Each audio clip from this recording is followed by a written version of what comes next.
Manish, M-A-N-I-S-H, Manish is written as N-Z-M-R-H-S. Then how will Ranjita, R-A-N-J-I-T-A, will be written in the same code? দেখো option থেকে তোমরা কি করে এই answer বের করতে পারবে তা বলে দিচ্ছি।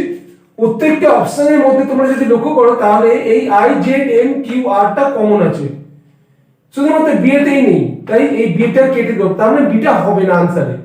এই তিনটের মধ্যে নানা দিশও আছে, রঞ্জিতা কথাটা তাই লিখে দেবো I-Z-M-Q-R, আর জেডটা যেহেতু সবেতেই আছে তাই জেডটাও লিখে দেবো। শুধুমাত্র টি এর জায়গাটায় কি কি হতে পারে, জি হতে পারে, এইচ হতে পারে, আই হতে পারে। আই এর জায়গায় যেহেতু আর আছে তাই আই এর জায়গায় আরটা হবে না। এরপরে ওপর দিকে I H I G H I পরপর আছে, তার মানে এটাও তাই একই রকম ভাবে অ্যালফাবেটিক্যালি উঠছে উপরে অ্যান্টি ক্লকওয়াইজ, আর এস টি, আর এসটা হবে না, তাই টিটা হবে, টিটা